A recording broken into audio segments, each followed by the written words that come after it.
Football lovers, and welcome to the SEC on ESPN. This is Rupp Arena, and inside we get a battle of two of the best backcourts in the league. Oklahoma comes in trying to snap an 8-game losing streak, and Kentucky has found momentum and rhythm, and they hit the court tonight doing everything right.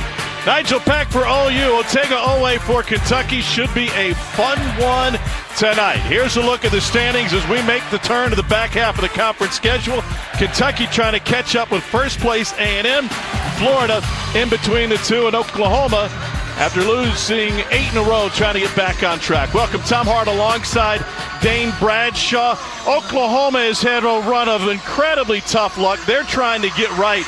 Kentucky has figured out how to do just that, including some nail-biting wins. Yeah, 8 days ago, they went on the road at Vanderbilt, really got embarrassed. How would they respond? You can't do it any better. They had a huge, massive win on the road at Arkansas. Well, big reason why is the play of SEC preseason player of the year, Otega Owe. He has settled into a fantastic rhythm. Yeah, he is starting to look like the player everybody expected him to be, averaging over 20 points per game in SEC play. It just looks like he's getting better as the season goes on. He is public enemy #1 for Oklahoma. Boy, he beat him twice last year, his former team. Meanwhile, on the other side, Nigel Pack, one of the best scorers in college basketball, averaging better than 23 a game over his last 3. Yeah, he's an absolute flamethrower from deep.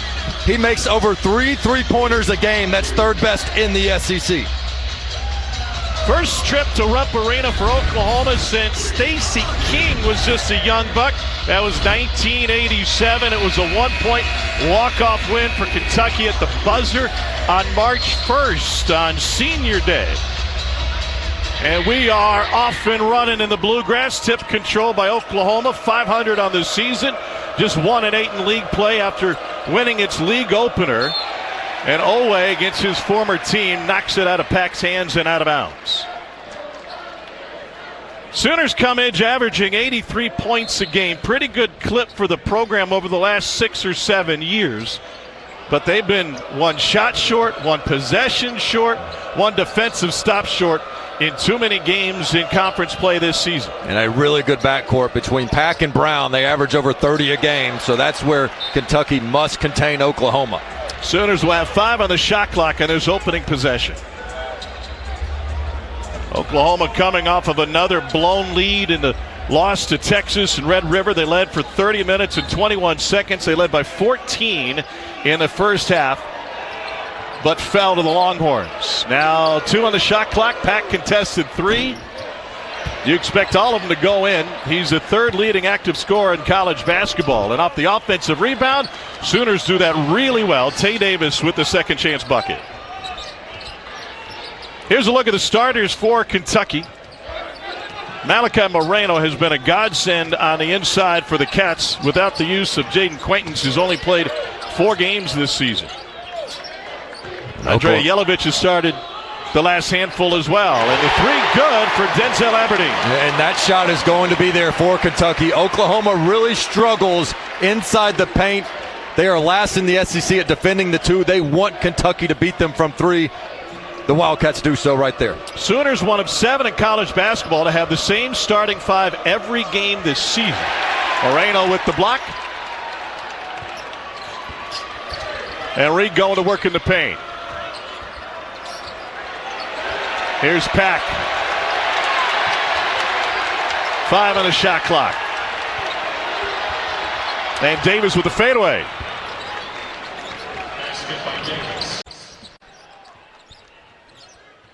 Wes, thank you. We stay in the Bluegrass. We welcome those of you who just watched the Louisville game. Tom Hart alongside Dane Bradshaw. Oklahoma inside Rupp Arena for the first time since 1987. And the Sooners trying to snap an 8-game losing streak. Meanwhile, Kentucky has figured it out. The Cats have won 6 out of 7. A little sloppy on this offensive possession for Kentucky. Otega Owe, the former Sooner, leaves it short. And hit off the front of the rim, so they get another chance. And a sky-high rebound by Mohamed Wagee. Here comes Xavier Brown. He gets a bump and will go to the free throw line. Well, Otega-Oweh isn't just hot over the last 3 games, over 23 points per game in that span, but the SEC preseason player of the year single-handedly took down his former team, the Sooners, twice last year, once in Norman and once at the SEC tournament in Nashville. Yeah, one of the greatest performances I've seen since covering the SEC, what he did on the road in the clutch against his former team. And right now it's about this season for Oweh, and he's playing his best basketball of the year, over 20 a game in SEC play, and one of the most exciting athletes really on the court. When he gets it going in transition, there's no stopping him. You've got to stop him there if you're Oklahoma. Xavier Brown knocks down the second. This is his second game inside Rupp. He came here with Billy Lang, St. Joe's team, a couple of years ago. His first college start came in this building. He had 17 in a game that St. Joe's stretched to overtime against the Cats. Aberdeen hit a 3 early for Kentucky, and here's Jelovich from the corner, and he rolls one home. Well, he can really be a huge weapon for this Kentucky offense. He was 6 of 27 from 3 in the non-conference, but 6 of 14 in conference play. He's starting to see a big rim.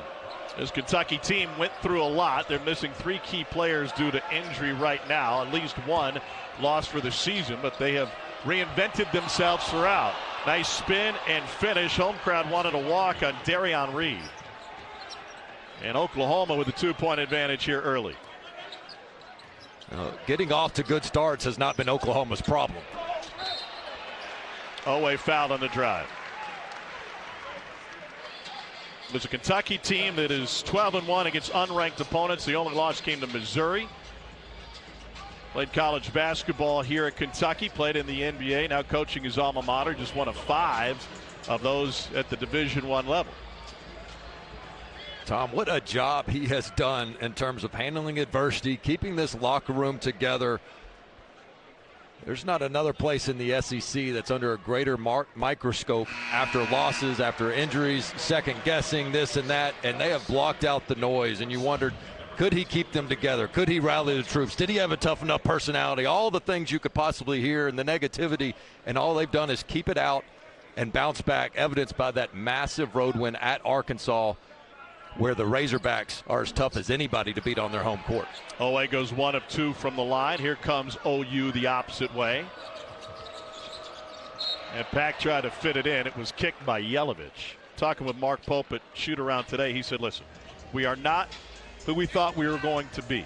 Injury is obviously a major part of that, but I'm happy with where we are. They had to reinvent themselves. Roles got redefined in many ways. He spoke specifically about Denzel Aberdeen, came here to be an off guard. Now he is the point guard of this team, and he will be the rest of the season. Davis with the step through, and it will take a victory lap before going home.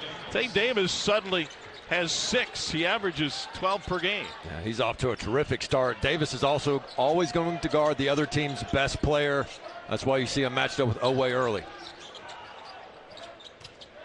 Porter Moser has gone to his bench early.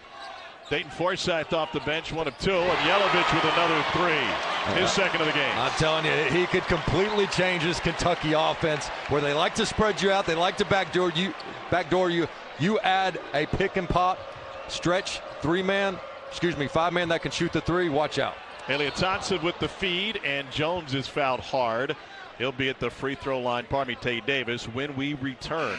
Oklahoma and Kentucky tied at 10. They use nicknames liberally around here, from Ruts to the Unforgettables. We'll try to find a nickname that fits this year's Kentucky team when we return. Well, it's not hard to be emotionally attached if you're from the Bluegrass to these teams. The Unforgettables stuck around and had a great couple-year run. In fact, they've got all their jerseys hanging in the rafters here. The Untouchables were exactly that, 34-2 and national champions. So what exactly is this year's version? Could they be the Unpredictables? They started 0-2 in league play. Now they've won 6 out of 7. And Mark Pope's team have had some incredible victories. St. John's in the Garden, on the road at Arkansas, and they've had some really head-scratching losses. So what sense do you make of it? Yeah, I know we were here when they lost to Missouri, and then with the injuries and everything that was happening, to me it was like, would you be more surprised if they made the tournament than missed? But all they've done is rally, and every time they get hit They get up off the mat, and again, I think it's the leadership of Coach Pope. And I do think those injuries, while their ceiling isn't as high as it was when you lose guys like Quayton's, but at the same time, it has forced guys to be like, this is your role. And you mentioned Aberdeen before the break.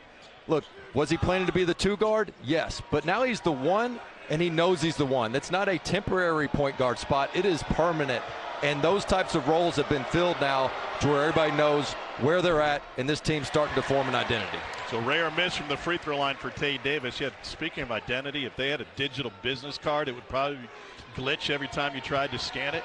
Who is this team? And now as we get into the second half of league play, still what will this team be? What a start for Tay Davis of Oklahoma. He's got 7 of the Sooners' 11.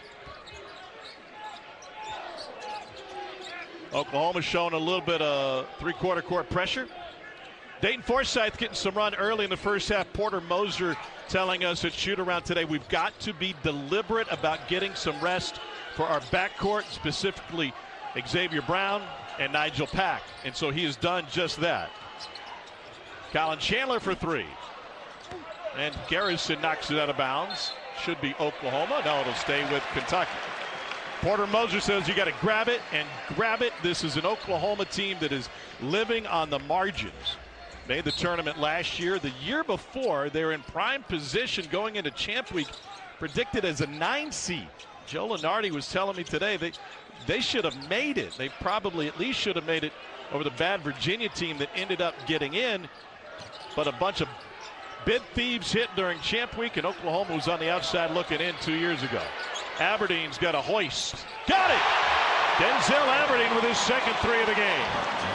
And Coach Moser's just sick because they've done everything right. They have kept Kentucky outside the three-point line, made the Wildcats rely on the 3, and all Aberdeen and Yelovich have done is knock them down. Jeff Walkwall in the game as well for Oklahoma. Here's Pack with the driving kick. And Davis going to work on Yelovich. Nifty move. Man, has he come to play? That's 9 already for Davis, who can score, but more known for his defense. Again, this is an Oklahoma team that comes out inspired, ready to fight and play. They just have not been able to put 40 minutes together. Ilya Thompson got knocked down, got to get back up. Chandler 0 for 2 now. And Ilya Thompson, who joined the team at semester break from Siberia, has the rebound and will lead them the other way. Maybe he could have brought some of his road clearing skills with him from Siberia to Lexington. You don't like your parking lots? I like them like my drinks, and they are on ice. Loose ball corralled by Aberdeen. Chandler again. Well, Kentucky's got to penetrate because they've been settling. Yes, they've been hot from 3, but 7 of their 9 shots have been from deep. Whew. That one into row 2. And a Kentucky turnover. Sooners right there with Kentucky. This is a Kentucky team that turns it over about 10 times a game. And Porter Moser is so dialed in to getting an advantage when it comes to possessions.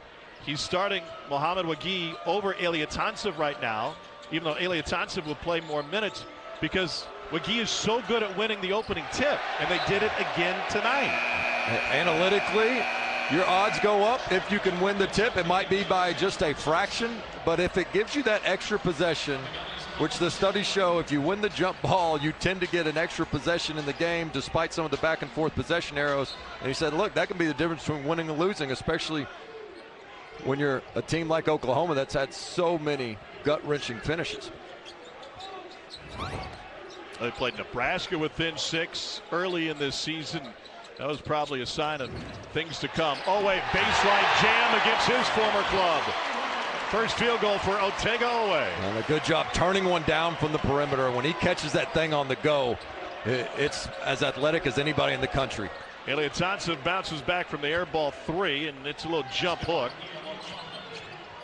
He's only missed 1 shot at the rim this season for Oklahoma. Oweh guarded by Brown on the left wing as Aberdeen tries to work. Diabate, no good. Sooners looking to reclaim the lead. We've already had 3 lead changes in this game, and Forsyth puts them ahead. Well, he had a really promising freshman year, has been cold in SEC play, but a really good shot there, a nice decision in Reed. Aberdeen has it ripped away. Here comes Xavier Brown the opposite direction. 4-on-4. Brown got caught on the block. Davis playing on the offensive end with some confidence. That's where I think you got to push here for Kentucky. Oklahoma wants to make this a little bit slower pace game. Hard foul from Ilyasantsev on Diabate. To your point, Kentucky is second in the country in points per possession on the break. They score 1.3 points per possession when they're allowed to run. And Diabate will finish his possession at the free throw line. Anytime you talk to an opponent about Kentucky in the scouting report, the first thing they say is, well, we got to get back in transition. Take their transition game away. They're so athletic, so fast, that if you can make it a half-court game, you give yourself a chance. But this Kentucky team has been pretty good on the offensive rebounding end, so you've got to make them one and done. Your first shot defense should be okay in the half court, but can you finish the possession? Fan favorite Trent Noah on the floor for the first time tonight. Meanwhile, for Oklahoma, Koala Talk, who's played less than a minute over the last 5 games, is getting some first half run. Part of the plan for Porter Moser to try and get a little bit deeper. They are 259th in the country in bench points per game at 19.5. Diabate slips the second one in. And to your point, Oklahoma's struggles have been in the second half, late game. He's like, you know what, we just got to not have fatigue be such a negative factor to us. Can we steal some minutes in the first half so our guards are fresh down the stretch? It's like you reversing your quarter zip to get a couple more wears out of it. Just keep it fresh. Here's McGee. We're going to tell anybody. Nah, let it go.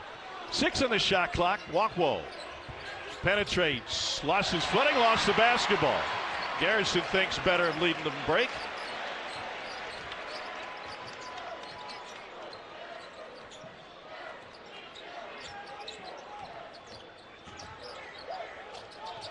Diabate into the corner for quick 3, and that's good for Jasper Johnson.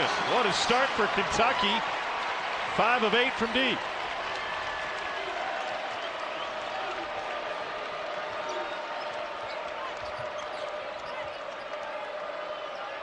Safe to say the 5 that Kentucky has on the floor right now in a key game is not the 5 they expected to be playing together much this year.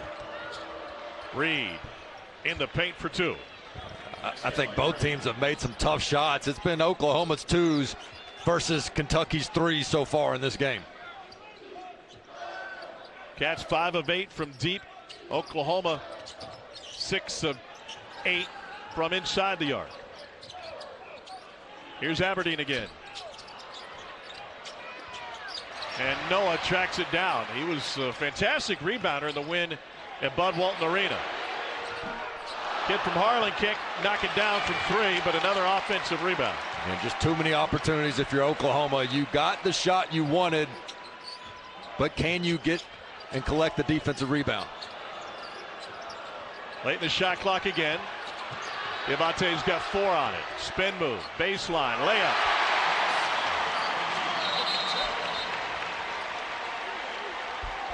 And that'll take us to a break. Ball is kicked out of bounds after it went through the hoop. Oweh, one of the most exciting athletes in the SEC. Watch him just catch this thing on the run. One dribble outside the paint, easy flush.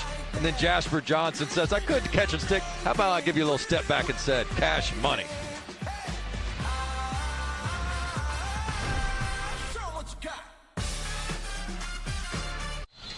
Let's take you back to last February 26th in Norman. And Otega Oweh had himself a homecoming. The former Sooner scored 18 straight, including the game winner. And in Nashville in the NCAA tournament, he hit another game winner against his former team. When we talked to him about it today, he said, yeah, there's something about that uniform. I spent 2 years there. It's not just last year. I'm going to be fired up again tonight. And we asked Mark Pope about it. He said, listen, it was one of the most fascinating second halves I've ever seen. But the first half, he was a disaster. And I said, what was that, just shooting-wise? Or he said, no, on the court, off the court, in timeouts, pregame, in the huddle, everywhere. And Ortega told us today after shoot-around, he said, I always think of halftime as being an opportunity to hit the reset, and boy, did he.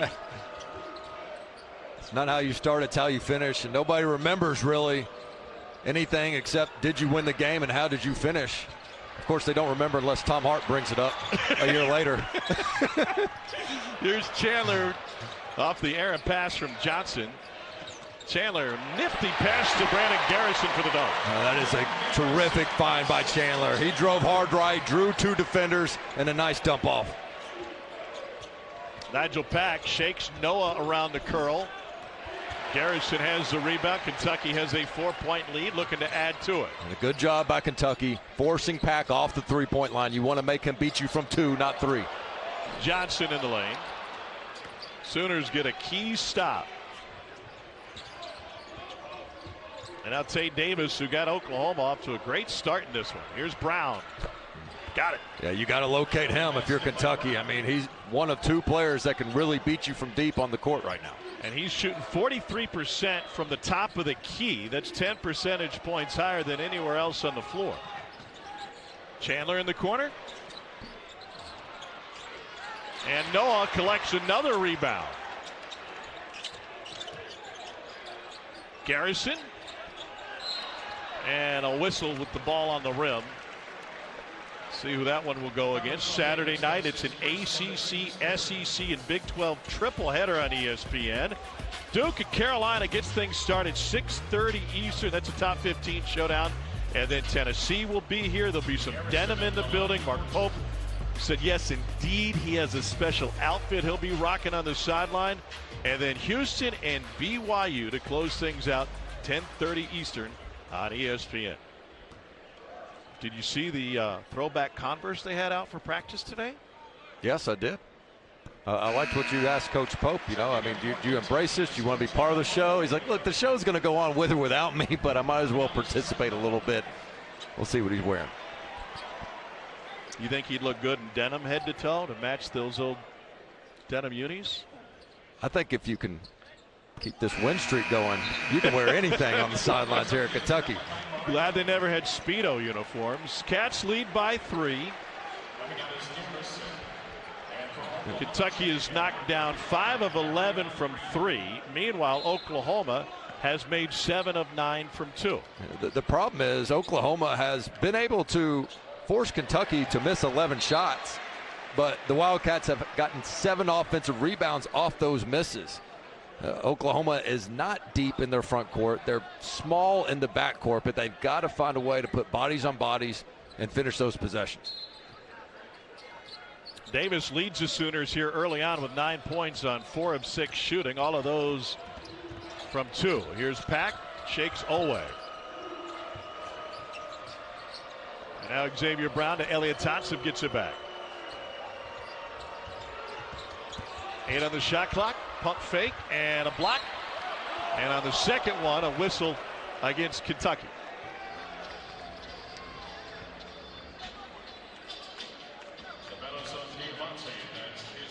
It's the first, Mohamed Diabate. And it sends Darion Reed to the free throw line, 73% from the line on the season. He was a McDonald's All-America coming out of prolific prep and started his college career at Alabama. Went to the Elite 8 with Alabama.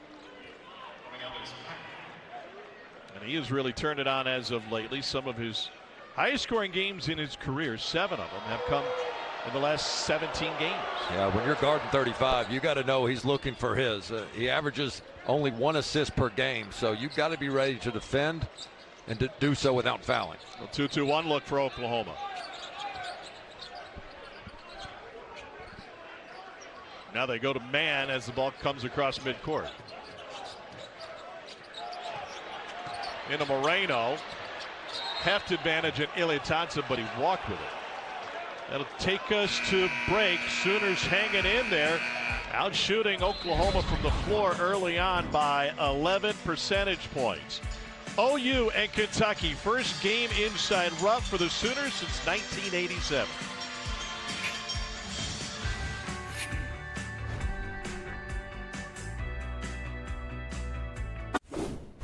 Sean and Zubin in the studio. 3-point game. A&M down. At the line. Final seconds. Need to miss? Check. Need a tip out? Got that. Need the three? No. Alabama survives at the half. A huge top 10 upset in the Big Ten, Tom. That was a massive one in the Big Ten as Minnesota beat Michigan State. They were 0-21 all time when unranked against top 10 Spartan teams. Meanwhile, this brings A&M back to the pack in the SEC, now tied with Florida, which had a dominating performance Sunday against Alabama. And look who's right there behind them, a 4-team race. Cats, Hogs, Vandy, and Tennessee. What a year it's been already in the SEC, and we're just taking our second lap around starting tonight.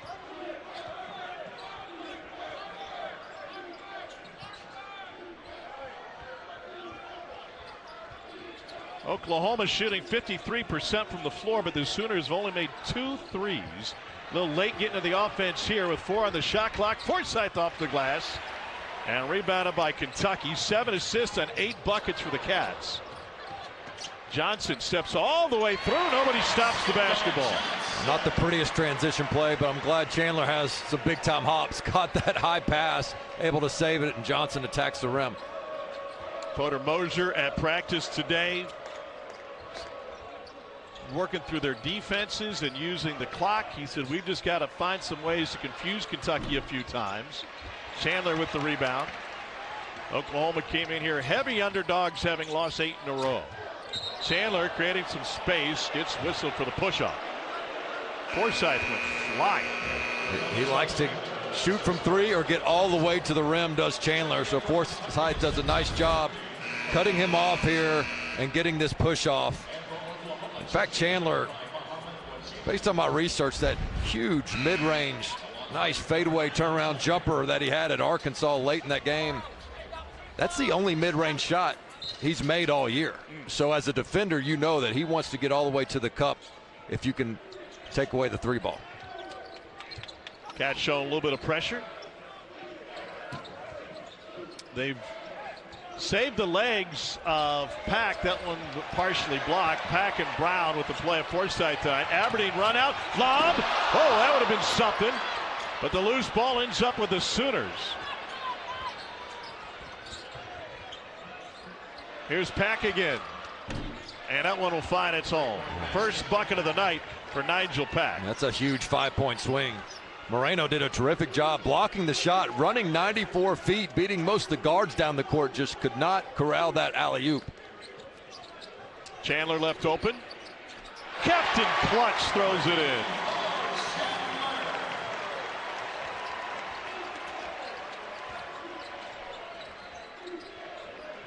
Cats with a 3-point lead. Pack again behind McGee. Into the corner, quick release, Darian Reed.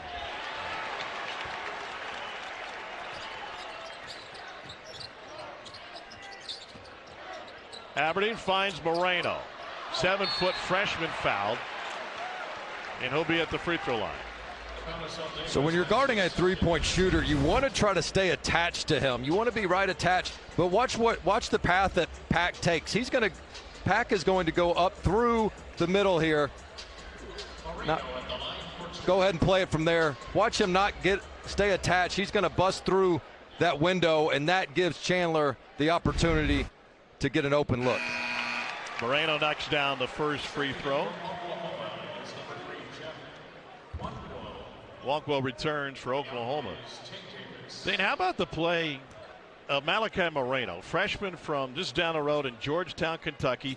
The plan was to have Jaden Quaintance, one of the biggest pickups in the portal, to be the 5-man this season for Kentucky, even coming off of a torn ACL. He's basically been unavailable all year, and Moreno, as a true freshman, has carried the load. Yeah, he's been a steady force. 2 blocks per game in conference play, and we know their ceiling's a little bit lower offensively for this Kentucky team, but they always felt like their defense still had potential, and he's been a big reason why they're off to this great start in SEC play. They thought they're going to have a Ferrari. They've got a Volvo. Nothing wrong with the safety record. Very dependable. Hey, these Wildcats get the job done, and even when there is a blip and you count them out, It seems like they just bring their best the very next time on the court. Oweh plays with it in front of Wagi. And now pull up three. Got it! Otega Oweh. Something about seeing that crimson on the other side. Shows you the confidence he's playing with. Really not his strength. An off the bounce 3-point shot. Reed unable to knock down an open three, and it goes out of bounds. Reed is 0 for 2 from deep.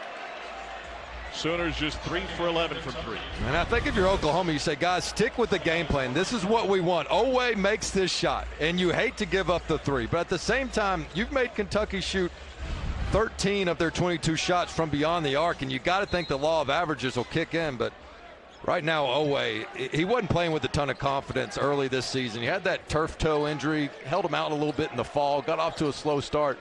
But, man, is he playing with a ton of confidence when it matters most. He is one of the best finishers in college basketball. You got a linebacker's body. He's getting to the rim again. And Forsythe with the block. Forsythe leading Oklahoma the other way from small school Dale High School in Oklahoma, where they won 3 consecutive 2A state championships. He will tee it up. Oh, a pump fake on Garrison. Then he took a shot from Yelovich right at the jaw. That'll send us to a break. Kentucky leads by 5. They might take an extended look at this one. It'll be Sooners ball when we return to Lexington.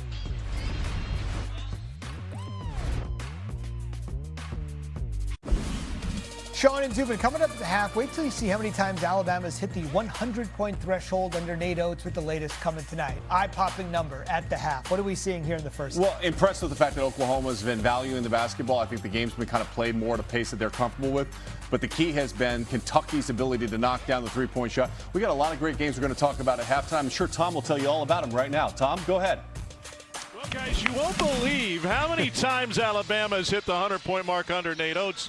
We have access to the exact same chat, and I don't want to steal Zubin's thunder. But tomorrow night, we got another ESPN Play for K women's doubleheader. First place in the ACC is on the line. Our first game, Toby Fournier and Duke have won 13 in a row. They square off against Laura Siegler and Louisville, who have won 14 in a row. That's 7 Eastern. And then Madison Booker and Texas host the free-flowing Flau'jae Johnson and LSU at the Moody Center in Austin, both available, like everything else, on the ESPN app. And at the half, Zubin will tell you if Alabama has scored 100 just as many times as Gonzaga has since Nate Oates took over as a head coach. Here's Forsythe at the free throw line. He scored over 2,200 points during his Oklahoma prep career, and he had a good shooting season last year, playing for the Dale Pirates. Dale, Oklahoma, population 300. Well, and if you told me, go ahead. Well, I was just going to draw a comparison. If there were a Harlan, Oklahoma, it would be Dale. Like Forsythe and Trent Noah are about the same kind of guy from small towns, basketball crazy hotbeds, now playing for their home state school. I love it. If you would have told me before the game Forsythe would come in off the bench, have 7 points, and have a block on Oweh at the rim, I would have said you're crazy, but he's come in and played well. Here's Chandler.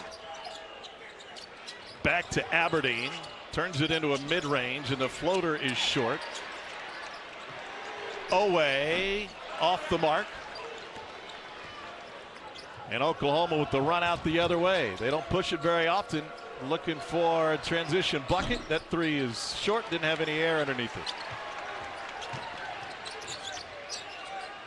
So to Mark Pope's point about finding their roles, here's Chandler with the drive and the floater.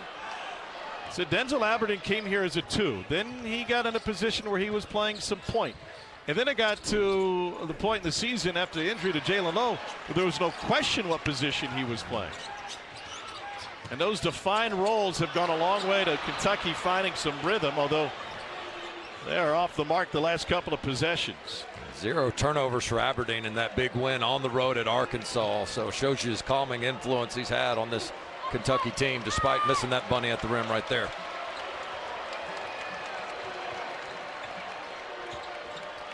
Slow start for Nigel Pack, so he finds Nwankwo in the corner. And the offensive rebound is ripped away by Aberdeen. 5-on-4 for the Cats. Chandler left open. 3-ball. Got it!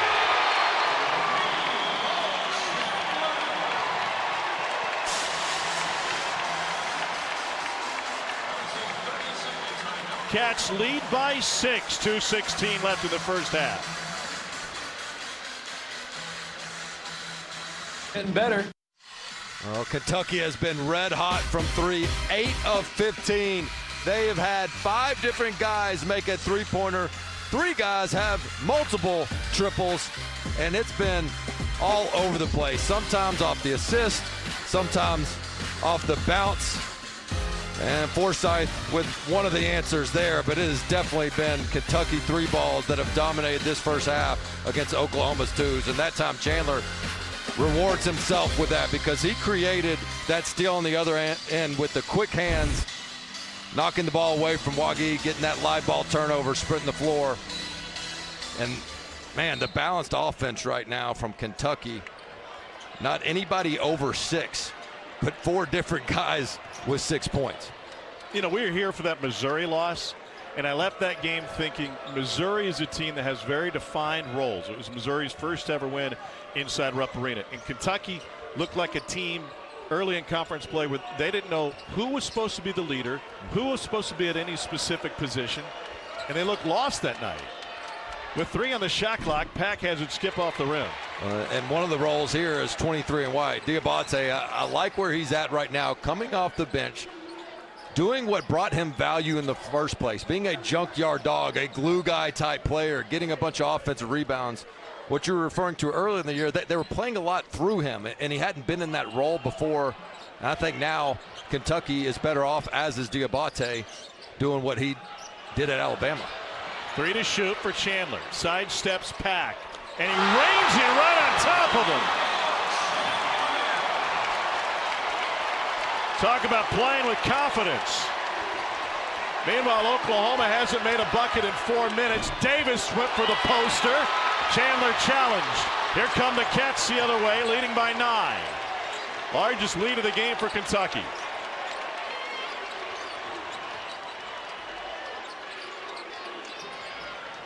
Sooners need a stop in the worst way now. Cats will run the clock again. Kentucky has scored the last 6. Diabate fits it in.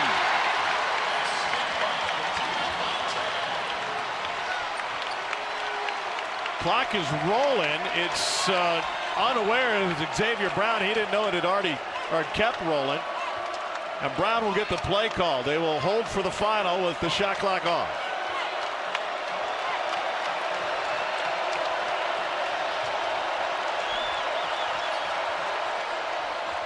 $10 left in the half. Brown. Chandler closed out on Pack, took that away. Here's Davis, fade away from the elbow. Chandler the rebound and the heave. Oh my goodness, what would have happened? They would have melted all the snow in Lexington and that one gone in. 8-0 run to close the half for Kentucky. A season high 9 threes in the first half, and Colin Chandler was an inch away from throwing this one in three-quarter court. Unbelievable. Almost as unbelievable as what happened in the Big Ten tonight. We'll have Zubin and Sean break that down for you in the studio. 43-32 our score at the half at Rupp.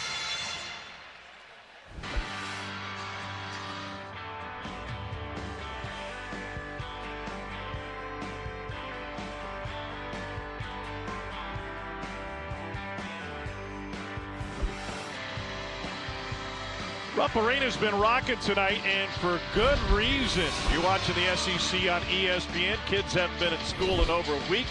Late night doesn't really bother them around here, and they have just about packed this place out. Only to see Kentucky hit a season-high 9 threes in the first half, and the defense put the clamps on Oklahoma late. Sooners haven't made a field goal in over 5 minutes. Welcome back courtside. Tom Hart alongside Dane Bradshaw. Just about everything went right for Kentucky in the first half, even if some of that was opposite of what the OU scouting report suggested. Yeah, I think Oklahoma said, we're going to make Kentucky beat us from 3. Well, that's exactly what the Wildcats did. It wasn't just one person. They had 5 guys get in the scoring column from beyond the arc, and it started with Yelovich and then Johnson. Then the higher degree of difficulty didn't matter. I mean, look at these shots. These are from way out, step-back threes from NBA range. it just shows you the confidence this Kentucky team is playing with. And you got to think some of that is a carryover from that huge road win they had at Arkansas. I mean, this team is really coming together. Multiple guys playing with elite confidence right now. So there's Nigel Pack, only has 3 points in the first half. Porter Moser did a fantastic job of getting rest for both Xavier Brown and Nigel Pack. They may not get much here in the second half. Does Pack have a monster second half in him? Would be the question, is whether or not Oklahoma can come back in this one. That is a big question. I think also Oklahoma defensively, if I'm Coach Moser, I'll say, guys, we're going to stick with the plan. Kentucky was 9 of 16. If they go 18 for 32 from 3 and we're contesting those, so be it. Tip of the cap. But they just know that they can't defend right here. I mean, that's where Kentucky's good at, and Oklahoma is the weakest in the conference at defending the two. So the Sooners got to keep trusting the game plan, making Kentucky shoot threes. So Moreno going to the free throw line. Second personal, Mohamed Wagee. And Malachi Moreno, McDonald's All-America. Kentucky Mr. Basketball won a state championship his senior year at Great Crossing High School just down the road. Some of the other Mr. Basketballs from the state they've had come here include the great Goose Givens, just a couple of feet sitting away from us. John Pelfrey, Richie Farmer, Darius Reed, of course Rex Chapman. It shows you the confidence this coaching staff has to draw up a play for Moreno as the first play of the second half to try to establish some paint touches. Davis and Forsythe, the unlikely scoring producers tonight. Half of Oklahoma's points, it's usually following on Pack and Brown. Davis got off to a red hot start, and Forsythe hit some in the latter half of the first stanza. Here's Davis, shot a shake and bake. Wow, Tay Davis going to work. Wow, I mean, to have that crossover move right there in the paint, that was like a cone drill. Now here's Owe again, and another finish at the rim for Otega Owe. Those aggressive rip throughs, and you know, I think he's one of those players too that's benefited from the change in the block charge rule. When you go flying in there off of 1 foot because the defender has to be there so early, you rarely get that secondary defender coming over for charges. And watch him rip this thing through. 2 dribbles, take off. You know, a couple years ago, somebody sliding over there trying to take a charge. Here's Davis. Woo, nice little in and out. Really nice move. He got off to a hot start at the beginning of this game, did Davis. Otega always shooting 65% at the rim. We were talking to him today about being a great finisher, and he said, you know, I wasn't always this chiseled. I had a bigger body, a little hefty. He said, I knew how to throw it around. And I asked him, I said, what would you teach a young high schooler about how to become a great finisher? He said, that's easy. Play a lot of one-on-one, 2-on-2, where you have to get to the rim and you have to finish to get a bucket. Ilyasantsev with a block touch, and he left it short at the end of the shot clock. Kentucky's offense was red hot to end that first half, but it was also their defense. I mean, they held Oklahoma without a field goal for the last 4 minutes. Going to get Tate Davis with the foul, his third personal. And Andrea Yelovich will go to the free throw line.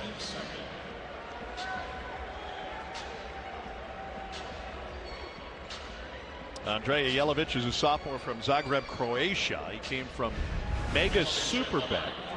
And watch where this cut comes from, the top of the key. That's just a terrific job of not just staring at the post player and recognizing when your defender's ball watching.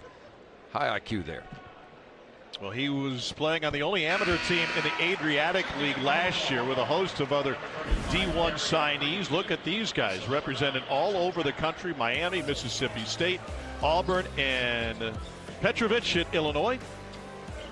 He said, we were the only amateur team, and most of those guys were only there one season. Yelovich was there 2, and 2 years ago they finished in the top third of the league. He said it was the best finish Superbet had ever had, playing against much older and more distinguished professional players in the Adriatic League. That was a squad right there, and that's part of the debate going right now is the international players playing professionally and how their eligibility gets ruled, not necessarily always an apples to apples thing, and how to try to commission that a little bit between what the international standard is versus the American born players.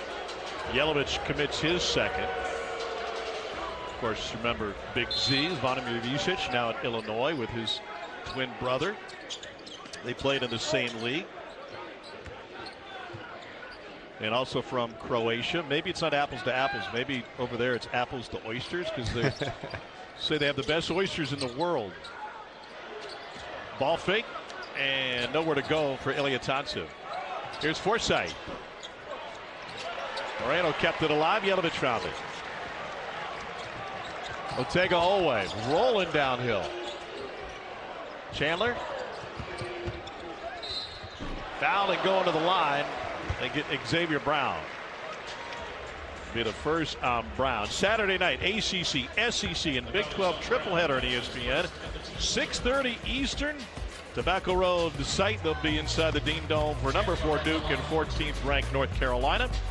Then Big Orange comes here after blowing a 17-point lead at home against Kentucky in their meeting earlier this season. 8:30 Eastern on ESPN. Jimmy and Ravi have that one. And we finish off with Houston and BYU. And last time I looked, BYU was struggling on the road in Stillwater. I'm anxious to see that rematch of Tennessee coming into Rupp Arena, trying to get revenge.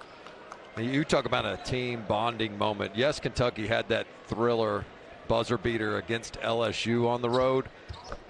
But to have that big of a comeback in Knoxville the way they did, I got to think that Coach Pope and this staff would say, hey, that was the moment that we knew we could be okay with the roster we have.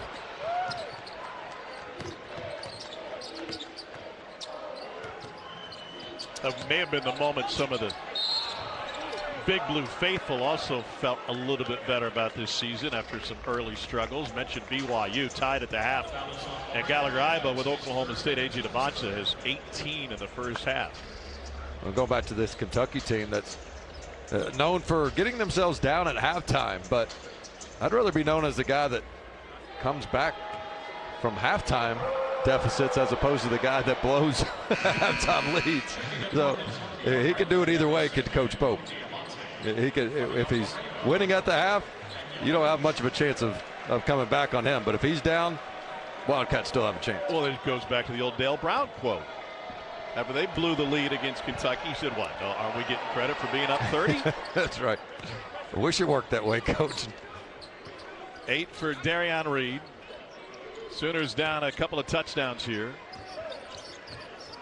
They've had a couple of massive comebacks against them. Do they have one in them? And it will likely be Nigel Pack who will have to lead the way. Just different parts of the game for Oklahoma.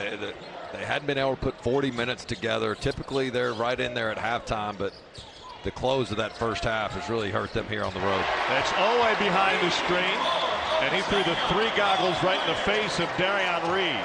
And he was shooting under 20% from 3 over his last 5 games. So even though he was scoring a lot and playing with confidence, to see him hit threes, now he's playing like the best player in the SEC right now. Latak with the turnover. Otega-Oweh, preseason player of the year. Yeah, I mean, with that step back 3, he's seeing a huge rim right now. We've got a lot of talented players in this league. But don't forget not only what he's done offensively on the ball. He had a really nice performance against Darius Acuff, who is up there for a player of the year opportunity here in the SEC. Oweh probably a better on-ball defender than off-ball, but improving in all areas. And where would this Kentucky team be without his offensive firepower? Well, it's got to drive you crazy if the Oklahoma staff, because you're certain some of these scouting reports on the Kentucky shooters saying, okay, it's okay to go under, especially against a guy like Oweh, who you don't want to drive. And then he rises and drills a 23-footer. And now he's fouled on a 3 by Xavier Brown, and Otega-Oweh going to the free throw line. 10 makes from deep for Kentucky out of the 16 field goals they've made tonight. Otega-Oweh 73% from the free throw line. Former Sooner, spent 2 years there, 9 starts as a freshman, and then 21 his second season. And Porter Moser was so incredibly proud of the job the Sooner staff did even finding Otega-Oweh. And Otega admitted to us today, after Porter talked about that Great EYBL Peach Jam final, loaded with talent. Otega Oweh burst onto the scene in that one single game. And Otega said, yeah, I wasn't really a big name until that contest. Yeah, that really raised his recruitment level. Oklahoma, Coach Moser said, look, a lot of people knock the fact that, yeah, he doesn't really have a great shot from outside, but all I saw was the fact that nobody could stay in front of him. He was a straight line driver, and when he got to the rim, nobody was able to stop him. He could finish through contact, and you see how explosive he's been at the college level. And he's great at going right. When you talk to him, what's your favorite play? He said, look, I love getting that dribble handoff going right downhill. But as teams have forced him to go left, I think he's also shown the ability, maybe not as explosive, but still finish on that side of the basket.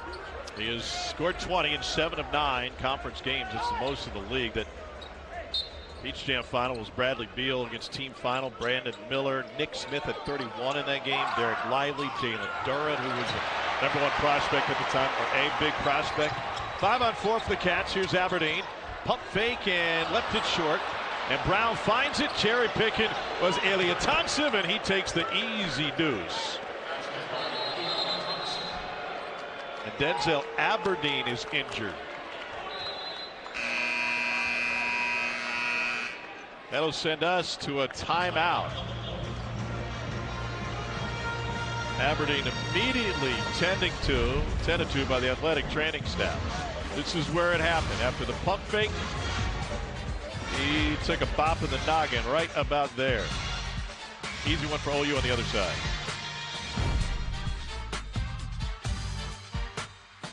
I got Game Sports Center. How good is this rivalry? I can't believe it! Tar Heel fans, he's next. Caleb Wilson has arrived. The full bag of tricks from Cam Boozer. Duke, Carolina always delivers. Duke, Carolina, Saturday at 6:30 on ESPN from Chapel Hill. It is dead even, 60 wins apiece over the last 120. Only a 5-point differential, and yes, they all still hate Leitner here. That is a very popular T-shirt, and for good reason. Did you see Rick Pitino's tweet after the LSU buzzer beater? He said to my friends in Camelot, they did have a man on the ball. He couldn't wait to post that one. There's a Kentucky fan, Donnie Cornett, who held on to a letter he wrote to Rick Pitino since '92, and Pitino read the letter. That's a great viral moment that just hit lately. His one-sentence quote to Coach Pitino: "Just guard the guy throwing it in." It's that simple, right? Uh-huh. Here's Garrison with 5 on the shot clock. He just shoved his way down to the rim. Big advantage down low there. Had the mismatch, and good job for Kentucky identifying it. I don't know if there's one single player on this Kentucky roster who, after the injuries and finding more playing time, has taken more advantage of it than Brandon Garrison, because he was in the doghouse for a while earlier this year, especially after loafing a couple of times in non-conference play. I think one of the areas he can really help this team, and has continued to, is just being a great screener. And I thought he, with 3 assists in that Arkansas game, threw a backdoor pass to Oweh. Remember, Amari Williams was a point center. He won't necessarily be that, but can you operate in that 5-out offense? Meanwhile, Denzel Aberdeen is back in the locker room. Athletic trainer Brandon Wells took him back there after he took an elbow to the top of the head on a possession right before the timeout.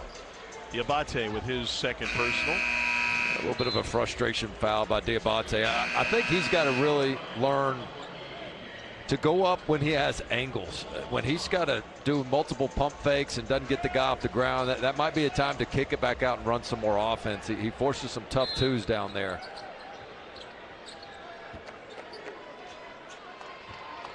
Oklahoma down 17. They're operating without Nigel Pack, who is capable of a big half, but not when he's on the bench. He had 18 in the second half against Mizzou. Forsythe kicks into the corner. Atuk got it. Atuk, pardon me, with his first bucket of the night. There's Nigel Pack. He gives him 16 a game is coming off of a 23-point game. He only has 3 this evening.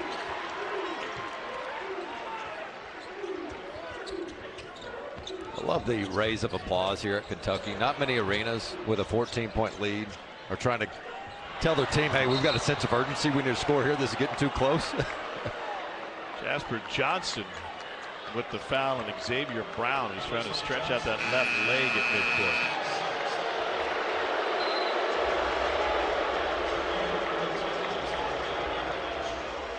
Yelovich will return. The right call. He got bumped on his way to the loose ball there, did Brown. And we talked a lot about the spurtability Pack has in his three-point shooting, but Brown, he can go off at any time as well, averaging 16 a game. So he's going to take a little bit of rest after that bump, though. Pack left wide open. Can't leave that dude open. Total miscommunication that time as both Kentucky defenders rolled with the big, and all of a sudden 11-point game.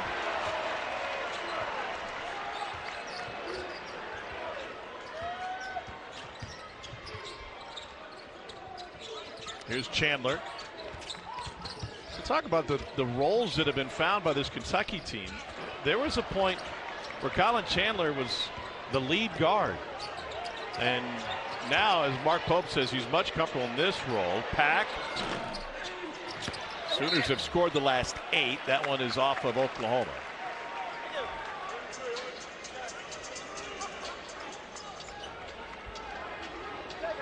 How combustible could Nigel Pack be offensively with Sooners down 11? Yeah, that was a pretty clean look there, and especially after it just made the one prior, you thought that was going to be back-to-back. And for Kentucky, they've been pretty focused about getting the ball inside. They've gone to the line 9 times here in the second half and really resisted that 3-ball.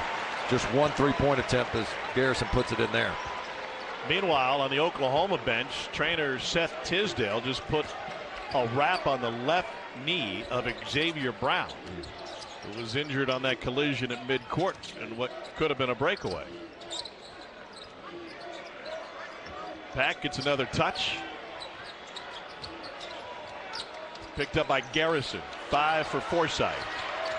Forsythe can't get free. He's got to heave it.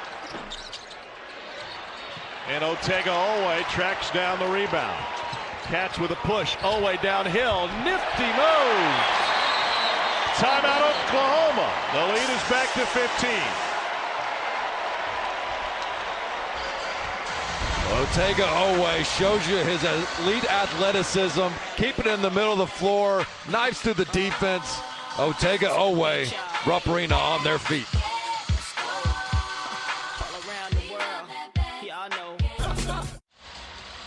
That is Kentucky point guard Denzel Aberdeen underneath the Gatorade towel. He's been getting eye drops behind the Kentucky bench. This is where it all started.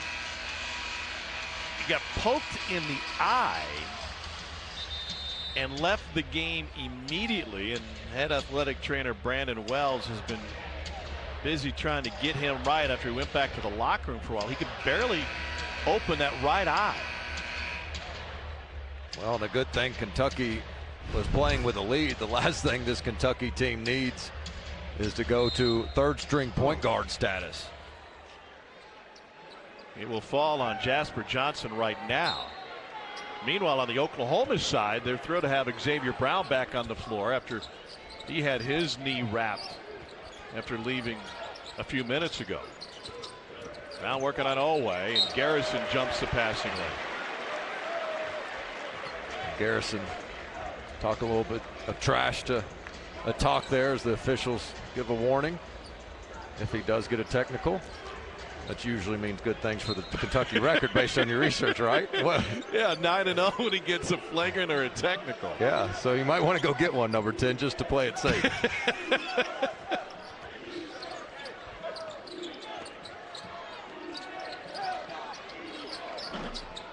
And that one finds its home for Kual Atak, who's hit 2 threes in this game.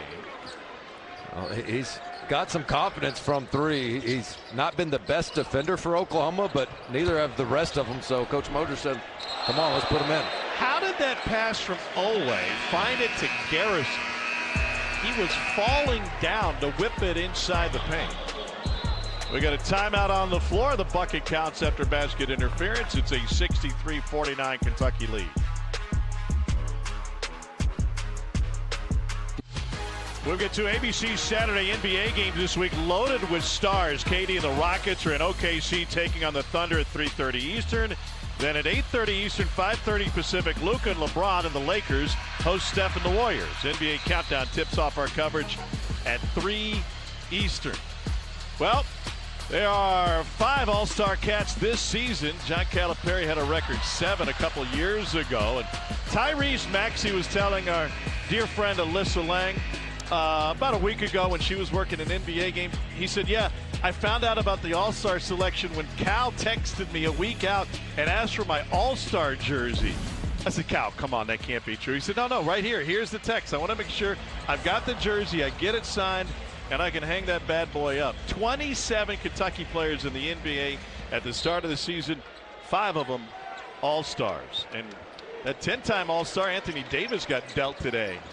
Guess that Mavs situation didn't really work out, huh? Oh, it didn't. It'd be interesting to see what happens in Washington, even though there are injured stars. But don't forget, Trae Young got sent up there as well. So Trae Young, Anthony Davis up in Washington.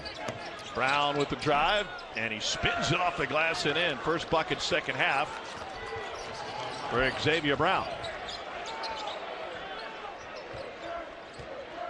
Brown told me after shoot around today when his St. Joe's team came in here a couple of years ago, they were excited to have the opportunity to play in Rupp, but they didn't back down. They took Kentucky to overtime. Johnson off the mark. And Garrison gets it, and he gets fouled. Brandon Garrison into double figures. Nigel Pack with the personal foul. And this all goes back to the effort that Yelovich has for this offensive rebound. When you see how much attention he attracts, look at Foreign White. He's going to go after this thing, battle 2 different Sooners for it. And because he brings that much attention and fight towards that offensive rebound, ultimately this loose ball falls in Garrison's hands for an easy and one. Garrison, the 23 Gatorade Oklahoma Player of the Year coming out of Del City. Started his college career at Oklahoma State. He was a McDonald's All-American, All-USA team, the Jordan Brand team. Cowboys had a run there where they're getting all sorts of big-name recruits. Yelovich with the rebound. Yelovich putting up some nice numbers in this game. 9 points, 6 boards, 3 assists. And again, he's shown you the ability to continue to shoot that 3 consistently in conference play. Chandler with the turnaround. He's got 13 tonight. Well, you can tell Coach Pope has said, guys, I know we shut it well from 3 in the first half, but we're not going to live and die by that. Just 2 3-pointers here in the second half as they have been committed to getting to the paint. Another bucket for Brown. Won a Catholic League title at Roman Catholic in Philadelphia. They played that championship game in the Palestra. That was one of the other favorite places that he's played, in addition to Rupp. And now Davis with his 4th personal.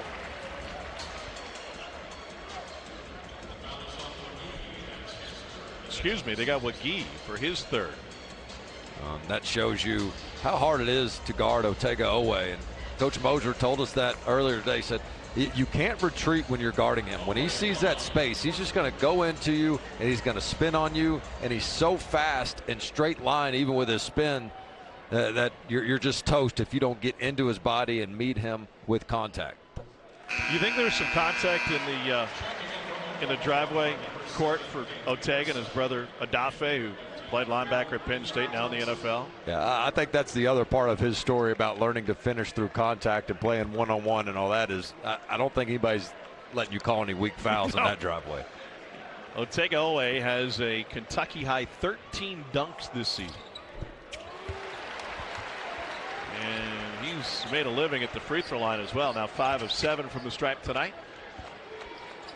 The 1-2-2 for the Cats. Even though 17 points for Owe, it's felt like a really balanced attack, hadn't it, for Kentucky? I mean, multiple guys. Another 3. Attack has 3 of them tonight. Yeah, you talk about staying ready for your opportunity. His number was called here in Rupp Arena after playing sparingly in SEC. 3 triples. Only 53 seconds in the last 5 games for a talk coming into tonight. Here's Garrison. He's having a nice night. 1 point away from his Kentucky high. Chandler to Owe. Owe dances with it, muscles his way in. And that's the exact way you should play him. Davis a much better job of making him spin through contact, not space. Another one off the mark for a tuck. Ilyasantsev with the board. Forsythe beats Johnson baseline. Brandon Garrison with the rebound. And when he tried to push it ahead, he got fouled.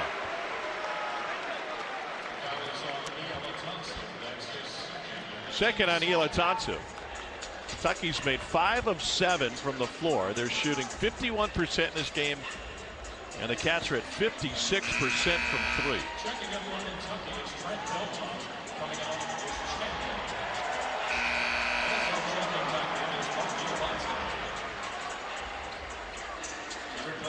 Chandler takes a seat. Noah replaces him. Diabate on the floor to replace Yelovich. That helps them too with their depth, with Trent Noah coming in. I mean, this is a guy that is a great stick with it example. First 6 SEC games included 3 DNPs and 7 total minutes. And over the last 3, he's averaged 16 and had that big game with 7 rebounds, career high on the road at Arkansas. And so the more Coach Pope can trust that bench and keep those stars fresh, the more dangerous this Kentucky team will be. Baker's dozen for Garrison, his new Kentucky career high.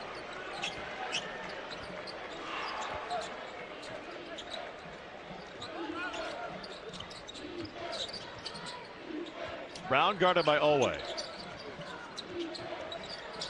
Oklahoma on its way to its 9th consecutive loss, barring a big comeback here in the last 8:40.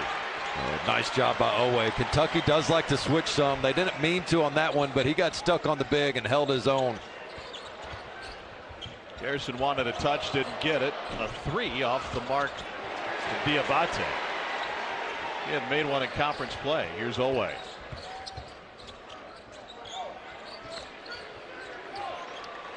Tend to shoot.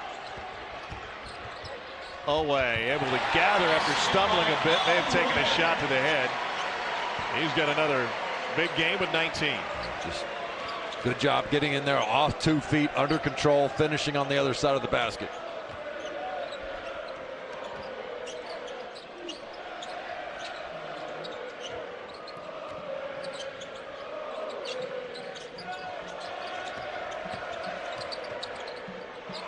Brown buries it from the corner.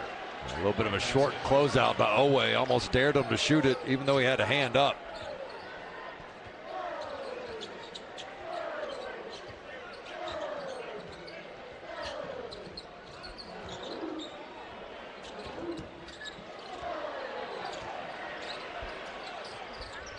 Good touch into the corner for Noah. Mountain Mamba can't close it out. Brown with a burst. Noah got a piece of it.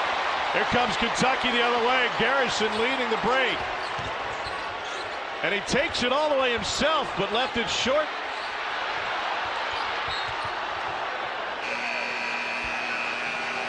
Cats have a 14-point lead, 7:04 to go. Kentucky looking for its 11th win in the last 14 games. 10 threes tonight. They've made 10 of 20. All Kentucky tonight at Rupp. The only thing wrong in Lexington is they haven't cleared the roads yet.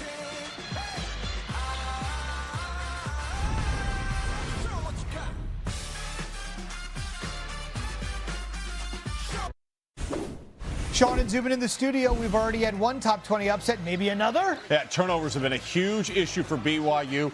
15 turnovers, 21 points off of them, including those 3 points right there by Victorious Miller. And they've just hit the half in the WCC between Gonzaga and Portland. And look at the Pilots with the lead. Gonzaga is undefeated in WCC play, but down at the break. Right, Zubin, thanks. Gonzaga has won 20 consecutive games against Portland, and Mark Few is 47-2 against the Pilots. Wow. Meanwhile, here's what Joe Lunardi's got listed for bracketology. The Big Ten with 11, the SEC sitting on 10, and out of the WCC, a pair. You still with us, Dane? I'm here. Okay, good. Not bad. Kentucky. I thought we were doing another Big Ten thing off of that, actually. Well, we changed our mind. You wanted to talk Keaton Wagler. We did not quite make it there. But you know what? It's a 14-point game. You can talk about whatever you want. Yeah. Here's Garrison. He's looking for a double-double. Nice touch and a little jump hook. Not bad for the Del City product out of Oklahoma City. He's got 15.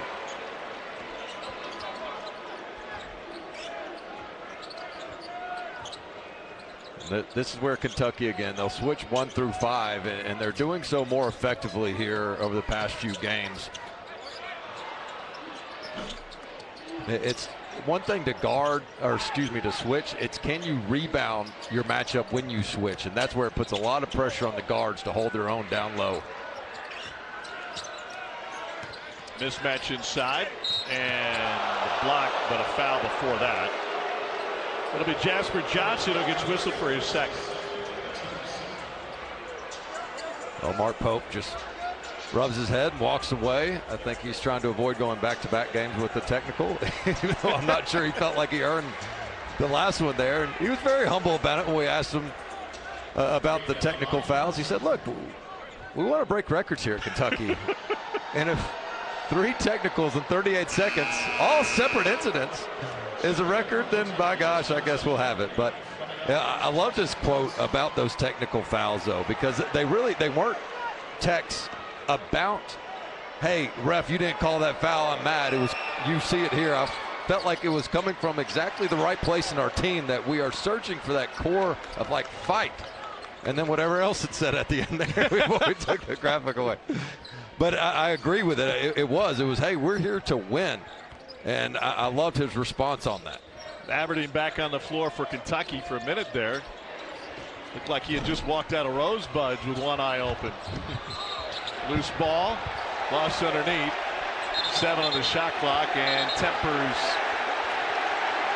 bubbling.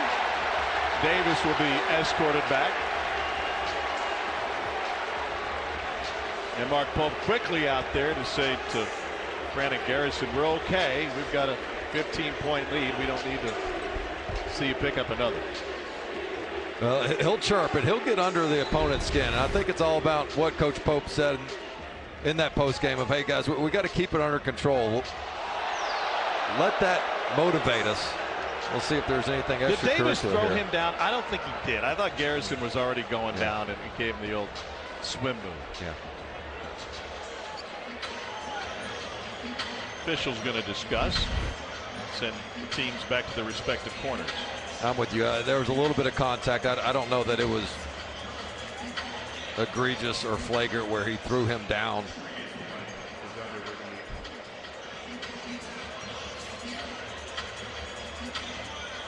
But what I do like, if you're a Kentucky fan, is, look, Garrison has 15 and 9. He's playing with a ton of energy.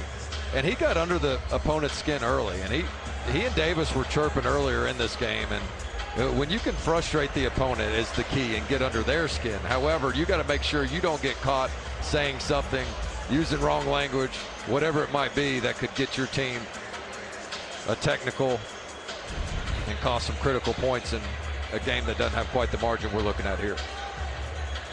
Well, just yesterday here on campus, they had baseball and softball media day. Maybe he was referencing a certain pitch. 15-point lead for Kentucky. Great crew tonight. Will Howard has a headset on. Ron Groover and A.J. Desai. Lip reading is not reviewable, by the way, in case you're wondering at home. Those cannot be challenged. Ron Groover says we're just going to put the ball back in play. We got nothing.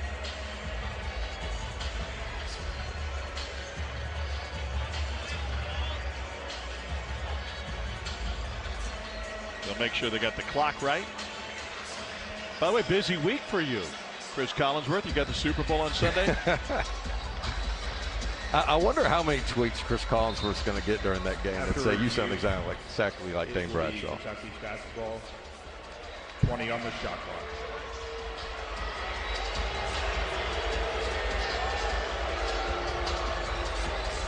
Now 20 on the shot clock, so that's what the change was to get the clock right. Let's see if we can keep it clean the rest of the way.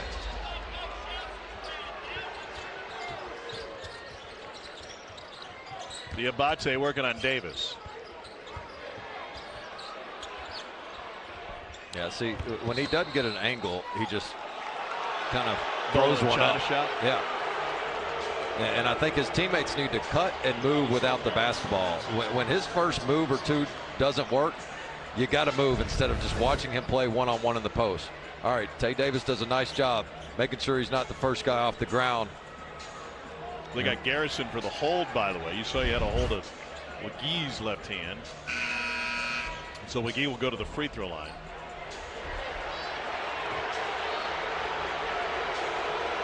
You ever spent any time in jail? No. Because everybody's innocent, right? Yeah. Like everybody, oh, I got framed, I didn't do it. That's what Garrison did. Like, what are you talking about? I did nothing. Like, he clearly had a hold of McGee's wrist, who gets his first point of the night. It was an experience that really changed you, though. What?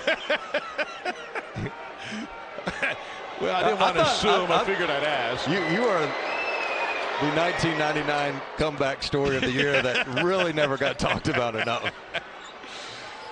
Well, let's leave that one in the archive, shall we?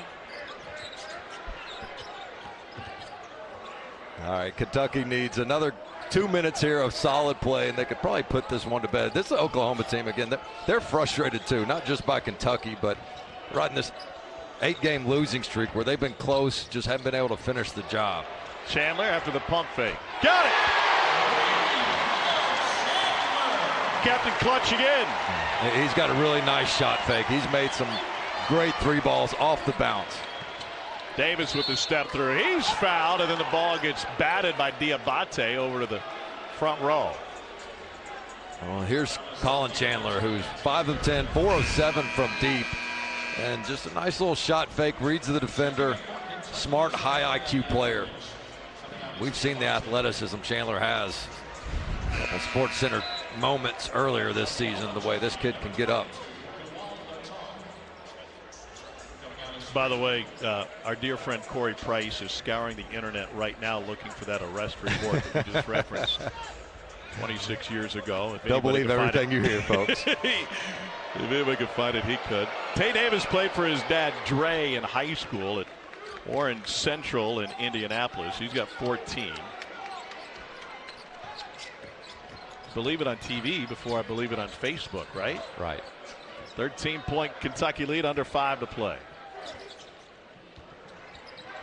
The Unpredictables having another great night on the hardwood. Otega Oweh from the corner.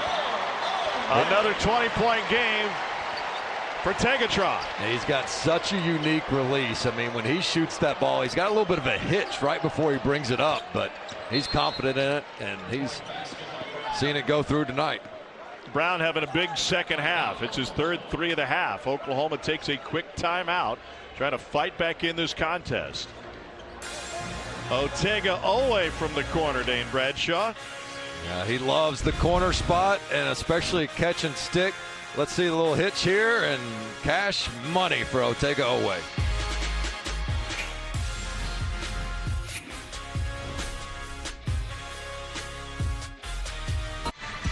Otega Oweh, another night on the court, another 20-plus point performance here in the SEC. Doing what he does best, getting downhill, finishing on either side of the rim, but he's also shown you the three ball in this one. 3 of 4 from deep, where he had been struggling over the last 5. And we talked about that hitch, a little giddy up in his shot. I have a hard time kind of describing what that is, but when he's doing a catch and stick shot, that's his normal shot. It wasn't as pronounced last year as it is this year, but something he's comfortable with. And we've seen Coach Pope tell us, hey, unguarded catch and stick shots in conference play. He's one of the best. He's the best in power conference basketball, unguarded, and you say, okay, well, how often to get unguarded shots? If you're a bad shooter in college, other coaches just will refuse to guard you on the perimeter. Right. We see it happen all the time. You cannot do that with Otega-Oweh. There are two other mid-major players on that list, but he is 8 of 11 from 3 when unguarded in league play. Sure, that's a small sample size. It doesn't happen that often, but it's proof that his shot has come a long way, even if it doesn't necessarily look pretty. Well, and we've talked a lot about his offense, but you think back to making Acuff work for everything last game, and Nigel Pack has been pretty silent, hadn't gotten a lot of minutes as he normally does in this one, but part of that's Oweh. Nigel Pack was averaging 23 a game over his last 3, and he's got just 6 points in 25 minutes. So two-way player right now for Otega-Oweh. Oweh lost the dribble. They got 2 to shoot. Stolen away by Davis. Davis to Xavier Brown. Yeah, what a half for Xavier Brown. He's had a couple of really good games here at Rupp. He had 17 when he came here with St. Joe's a couple of years ago. Well, every time Kentucky would make a 3 or a big shot that felt like a dagger, Oklahoma would quickly come back with either a 3-point play or a 3, and now that brings it to 10. Sooners have life late. Yelovich trying to create some space, and McGee tracks it down. Xavier Brown has been the go-to guy. Last 13 games, he's over 18 points a game.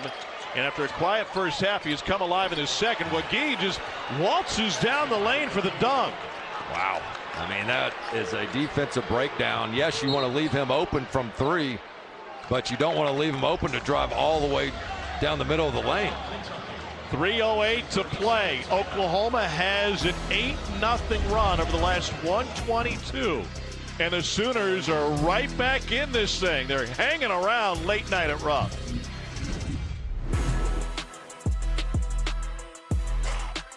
No. Men's basketball quadruple header comes your way Saturday on the SEC Network starting at 1 Eastern. Highlighted by the Sooners heading to Memorial to take on 15th ranked Vandy. Coverage of that one begins at 3:30 Eastern, 2:30 Central. Will the Sooners still be riding a losing streak, or can they snap it with a massive comeback here late? It's a Kentucky team that at one point led this game by 19 in the second half. There's no quitting these Sooners, and credit to Coach Mosier. I mean, they have been in almost every game in SEC play. They've been right there. They come out playing with a ton of purpose and energy. And when they could have quit here on the road at Rupp, all they did was keep fighting, just like their coach has. And you can tell he's still got this locker room and team playing together. Chandler has it rejected. There'll be 7 on the shot clock as they send Chandler into the cheerleaders. Xavier Brown has been the catalyst in the second half for Oklahoma. 14 of his points after intermission. You got to get a stop here. 7 on the clock. Be solid. Defend without fouling. Finish the possession with a rebound. Aberdeen, step back 3. That would have been massive. The rebound is, and Garrison gets it and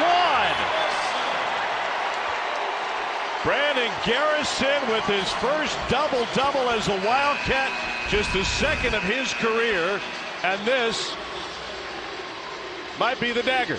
And Brown knew it. He was doing his best to try to push the bigger Garrison out of the way. But like we talked about to start the game, the first shot defense might be there, but can you finish the possession? This is a smaller lineup. They don't have a lot of depth in the front court, and Garrison just takes advantage of them down low. 18 for Garrison, just 3 off of his career high.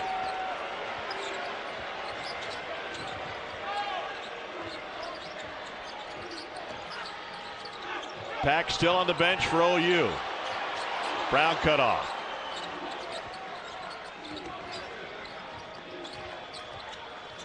Here's Brown. They left him open. They can't make him pay for it. Aberdeen is able to corral the loose ball. Good decision not to throw it way up court. He goes to Chandler. Early 3, and Oweh with the rebound. He got tied up and then taken down. And Oweh landed on his left elbow.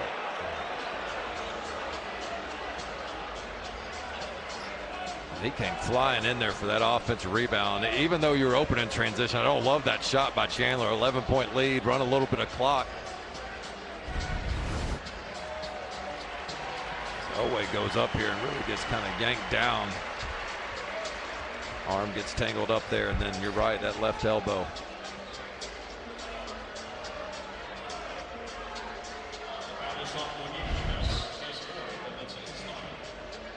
It's a fourth personal on Muhammad Wagi.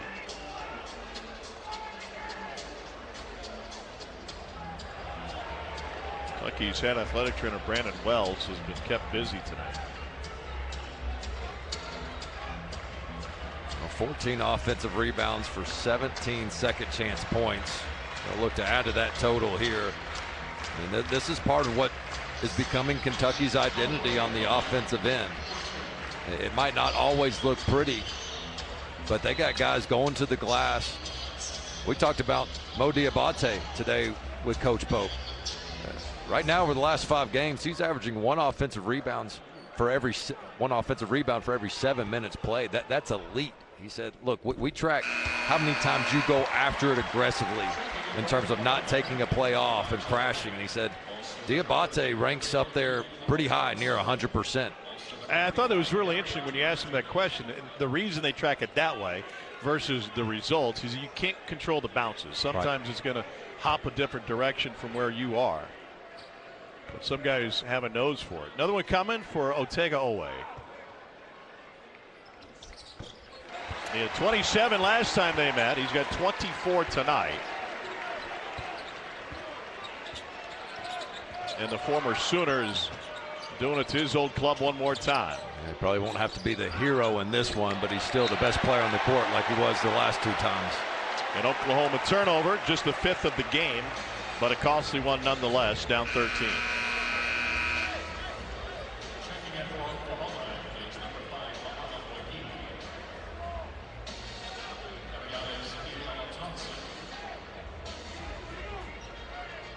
Sooners going to pick him up full court. Nigel Pack's been sitting for a few minutes, and he checks in. Attack commits the foul. Well, Oklahoma going forward will have the toughest remaining schedule in the SEC. So a 9-game losing streak outside of a miraculous comeback here. And Kentucky has the 3rd toughest schedule going forward alongside Vanderbilt behind Porter Moser's squad. Well, if you would have told me, Tom, when we were here against when Kentucky was playing against Missouri on January 7th, they dropped to 0-2. You knew the injury situation was not getting better. I would have never thought that this Kentucky team would be in the hunt for an SEC title, but they are right in the thick of it in a wide open SEC. Tennessee here Saturday night on ESPN. Then they go to Gainesville for an ABC game. Georgia, one of the top scoring teams in the country, comes to town. I think it's a Tuesday night game. You and I will be here. That'll be a late night. And if I'm Kentucky, I like that bye that they get in the middle of the week between the Tennessee and Florida game, because it is going to be so physical against Tennessee. You're going to need your ice bath and your training sessions and stretching and everything else to get ready for Florida, who's the top offensive rebounding team in the country. 72 second chance points against Alabama for Florida. 72. If that doesn't send a message, I don't know what does. Oklahoma's got 74 points in this game. Yeah, I mean, if there's teams that are big, and then there's Florida big. 3 through 5 with Thomas Houck playing at a really an All-American type level at the 3, who was last year's 4. Xavier Brown and I were talking about Houck today after shoot-around. He said, I know him from back in our Pennsylvania days. I had no idea that he could turn into such a skilled playmaker. There's Chandler again. He's got 18.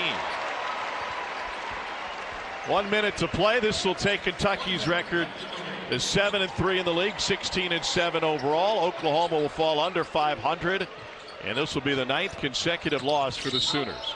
They did get good news this week. They finally got clearance to start building their new arena on the north campus at OU, the north side of Norman. Porter Moser said, I've been working my tail off for that. Outgoing athletic director Joe Castiglione as well. They had to fight their way through a bunch of city hall meetings and city council meetings.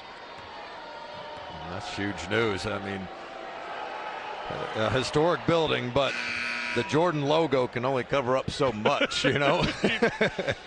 Lloyd Noble has seen better days. This will be in the Rock Creek Entertainment District. They're going to have an entire district built around that. This is the inside of the arena. They had a great crowd when we were there for the Arkansas game. Well, that was a snow day. Yeah, exciting arena. If it goes like anything else I know in construction, it'll be over time and over budget. Here's Chandler. They'll take all the way with 24. Chandler and Garrison with 18 apiece. Garrison with his first Kentucky double at 18 and 11.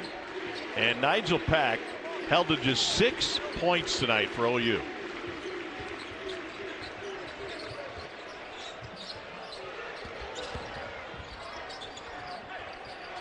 Turn around, off the glass.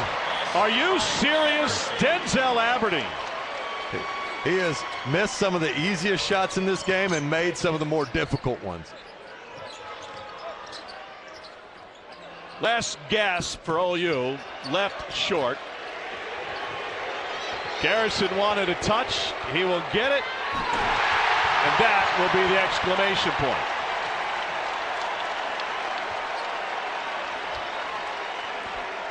Crowd jumped into their sleds early to slide on home here in Lexington, and for good reason. And now Garrison can't help himself. Commits a foul with 1.3 remaining.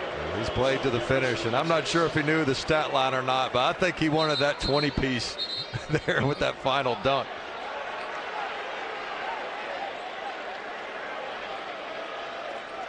Well, this double-double, he's going to have to settle for 20-piece with escargot. I think guys got to be careful late, and you know, a lot of times coaches are keeping in starters longer, like with all the metrics, the margin and everything else that goes into how much did you win by. But we saw Keyshawn Murphy for Auburn take a spill at the end of their win against Florida in a meaningless late dunk where he landed on his tailbone, popped right up, was okay, but just got to be careful late. Don't do anything silly.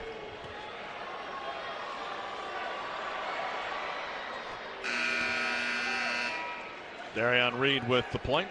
Walked into Kentucky practice yesterday, and right off the bat they were playing 5-on-5, working up a lather and just going at it. That was part of Mark Pope's plan to get this team to get off to better starts throughout some of the sluggish starts in games, and man, has it paid off. And the Cats make it to 94. They hold Oklahoma without a field goal over the last 3-14, and after starting 0-2 in league play, the Chicken Littles thought the sky was falling down. After all, this is a pretty good Kentucky team. It's now 7-3 in league play. Oklahoma drops its 9th consecutive. Once again, our final score.